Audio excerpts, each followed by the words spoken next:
Hello, my name is Karen Golden Orante with Living Histories. Today I am with Gary Ritts here at the Congregational Church, downtown Cohasset. And I had the opportunity to read up a little bit of the history with the meeting houses of worship here in the village. And in Victor Bigelow's book, who was the 9th pastor of this church, wrote in the Narrative History of Cohasset about the church on the Common that we are all familiar with, that was built in 1747. Actually had 20 people that, with what they called it, ecclesiastical council, yeah, dissatisfied. So they opted to build another house of worship, which was built on property given by Captain Nichols Tower. And this is where we are now, or this is the extension of, of the original church. So in 1825, that was the end of the town that overseeing the church or the meeting houses of worship. And so it was very interesting to read about this very historic church, of which you are the pastor. And you have been the pastor since 1987. Wow. 28 years. That's fabulous. So can you tell us a little bit about where you were born and your pursuit of? Sure. I was born in Evanston, Illinois, many years ago, and moved almost immediately to Ohio. My father at the time was a Methodist minister, and he took his first church in Ohio, and I grew up in Ohio, went to college in Ohio, and then decided I was interested in following in his footsteps. Very much a part of the church. It was a part of my life, and so ended up in Denver, Colorado at Iliff School of Theology, and then graduated from there, was ordained, and came back to Ohio as a Methodist. And then had several experiences in the Methodist Church, then wanted to go back to school. And my wife, Judy, said that, well, if we're going to be poor, I want to live in someplace beautiful. And at the time, she was very much interested in lighthouses. So BU in Boston had a great program that I wanted to sign up for at the School of Theology there. So I signed up, was accepted, and needed a job. So I started looking around, and BU had a list of openings around the area, and the one that was most attractive was in Annisquam, up on Cape Ann. So we came out here to interview, and once Judy saw the town, she said, "You better get this job." And there was a lighthouse. And there was a lighthouse in Annisquam. Yeah, Annisquam Light, very famous in painting. So yes, we got the job. I started going to school. We moved out here. I started going to school. Our daughter was born at Addison Gilbert there in Gloucester. And then 2 years, I was going to move on from school. The program wasn't quite what I expected. So because I was a Methodist appointed to attend school, I needed to return to Ohio. We got back to Ohio. After about a year, we said, you know, it's probably not going to work here. And at the same time, I was becoming a little frustrated with the theology of the Methodist Church, which was becoming increasingly conservative. I myself, my wife calls me a traditional liberal. I like tradition, but I'm also theologically very liberal. So we thought, why don't we look at the United Church of Christ, which is known for its openness and open theology. So I did that, and at the same time explored churches here in New England, and we moved. Then our first church was in Fairfield, Connecticut, Greenfield Hill Congregational Church. I was the associate minister there, in charge of the youth program. And probably coming up later, that's where Judy and I found the Appalachia Service Project. It was actually a part of my job description. If I was to be their minister, I would continue the Appalachia program. So that's where we were introduced to that. And then after about 4.5 years, I decided it was time to find my own pulpit, my own church on my own. So we began to look around all of New England, and eventually ended up here in Cohasset, Massachusetts, albeit 28 years ago. So it's been a wonderful journey, and this church has been a wonderful experience for all of us here. It's really great. So now, when you arrived here in 1987, you brought with you your experience of the ASP program. Mm-hmm. Yes. And so how did that come to fruition here at this new church? Judy and I both really wanted to continue it because it had become very meaningful for us, having done it already 3 times there in Fairfield. And they had no such program here at the time for teenagers. So we started on our own. And in 1988, took a group of 7 teenagers, she and I, and we thought we would do our own little program. So we went up to Presque Isle, Maine, way up north, with 7 teenagers in a 15-passenger van. And we set up shop in a church that opened its doors to us. And in the meantime, in preparation, I had contacted the social workers in the area, asking if there were some families that we might be able to help, do some minor construction for and help out. So they found us a family of the Micmac tribe of Native Americans, and we put on a new roof on their house out in the country.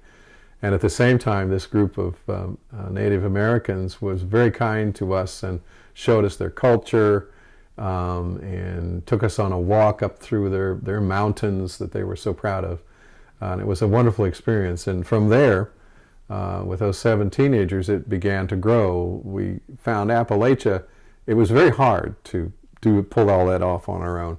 So we decided that we would go back to Appalachia Service Project, and with them they found the people, they would cook the food, they set up the lodging, so that was that was a very difficult task for us. So the following year we went to Appalachia, and then we've been growing ever since, and are taking a record number this year of over 200 people to Appalachia with 5 coach buses. Wow. Which will take us down there, so we're excited about that. Absolutely. You know, some of the photographs that I saw in your archives, it's amazing.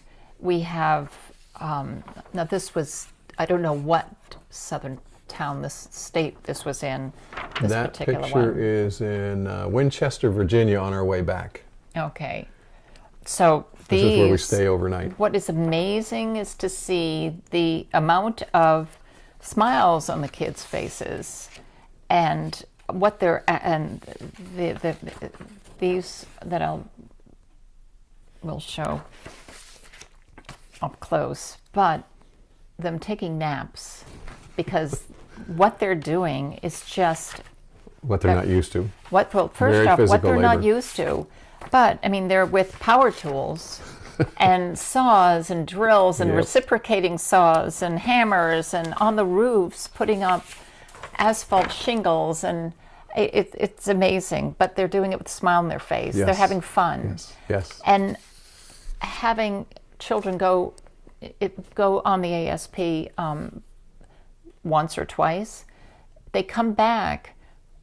They've learned something, not just about, you know, where the place that they've gone, the culture that they've experienced, or how other people live, but they think that they've learned something about themselves that they didn't know was there. Yep. And I will always remember, I told you this, the letter that we got as parents was to not ask, don't inundate them with questions.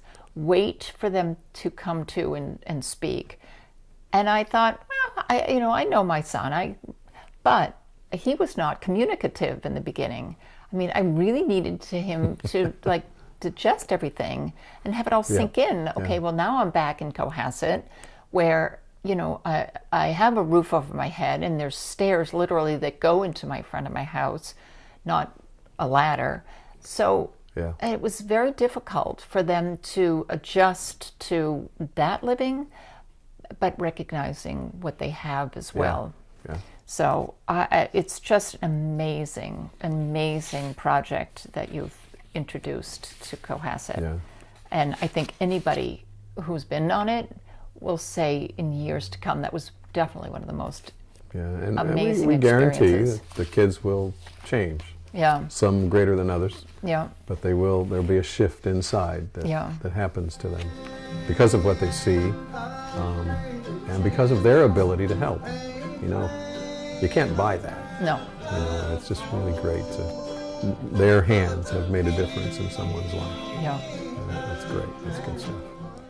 So I'd like to know if we could go to the library where we can just take a look at the other pastors that have Yes. been in this church, serve this church. But I just wanted to show this book, which was pretty phenomenal. This is the records of the Second Congo Church, which is fascinating to see the photographs of the church from the beginning and pictures of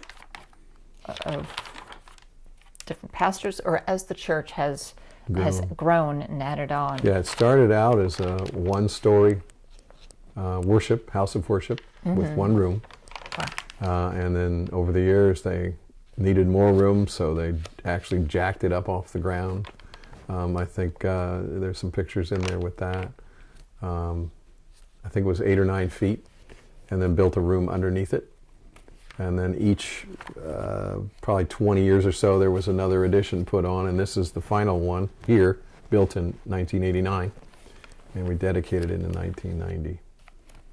Well, it's in the letters and the noting of the monies taken in. Now, the minister, I believe, was paid $600 a year when they started back in the day. Wow. Yeah. And the annual report is all done in this beautiful penmanship. Mm-hmm. Wow, it's really a very interesting book. So, And that's not the oldest one. but this one is from 1927. Right. Yeah, certainly. It's 100 years later. Yeah. No. Is it? Yeah. Yep. And this is just like a decade's worth. Right. So we have 1 decade here in this book, and this has been around for a lot more than 1 decade, this church. So can we go into the Let's library go and to the take a look library. and see? Sure. Wonderful.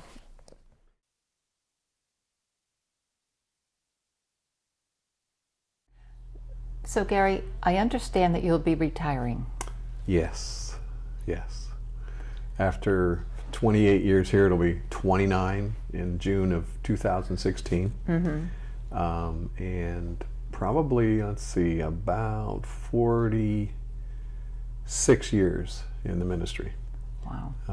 Yeah, so very special time for us, and the church too. Everybody knows.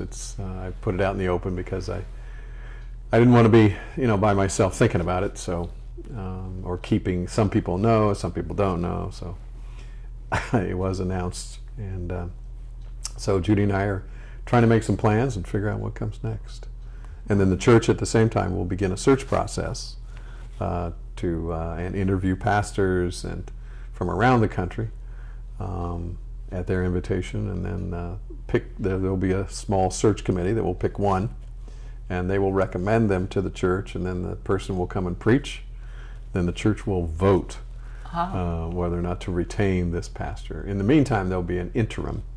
The conference, the United Church of Christ in Massachusetts, recommends a year at least for someone who's settled. The minister has been there for so long, because there's a grief process involved, and you don't want the new person coming in and the people keep saying, well, Gary did it this way or Gary did it that way. Right. So they try to break that trend a little bit by having an interim minister who cannot become what they call the settled minister. They have to. So they're like an someone else. acting minister, Right. acting pastor. Temporary. Yep. Yep. Wow. Yeah. So this is that will be a whole new world for you. A new chapter. Yeah. Big time. For both of us. Yeah. Yeah. That's exciting, though. Yeah. That's a good. That Yeah, change is it can be good. fun. Yeah, I mean, I'll probably keep my hand in, substitute preach on in different places. I can't come here. Yeah. That's a no-no professionally, to give the new person a chance. Right. But lots of openings and fill-ins and things like that. I'd rather not take a part-time, because that still ties up every weekend, which has been for 46 years. Yeah. And never a weekend unless you're on vacation. So looking forward to that part. You deserve that. Absolutely. Well, thank you. And anybody who works does. What's going to be amazing and wonderful is your portrait will be the 18th portrait here on this wall, which this will be history. This will be you are making town history, Yeah. which I think is amazing. That's fabulous. Yeah. And And I'll also have the longest tenure, oh, 29 years. wow! Yeah. Congratulations. Yeah, there's Frank Chatterton had 22 years, and then up here, Fred Stanley had 25. So I'll have 29. Oh. And people say, well, why don't you go for 30? And I'll say, I'll let the next person do Yeah. that. So Well, you know what? You belong on this wall, and I know you're in many people's hearts, which thank is you. an amazing. Thank you, Karen. And whether you're part of this church or not, you are very well known in town, and you've made a very big impression to everybody in this town that has something to do, whether it's with the church or with ASP, or just know what you've brought to this town. And I think we're all going to miss you.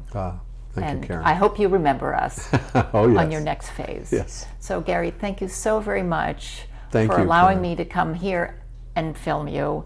And I think it's very important for the people in town to see where you reside during the week and weekends. Yes. So, thank you Very again. good. Thank you, Karen. Okay.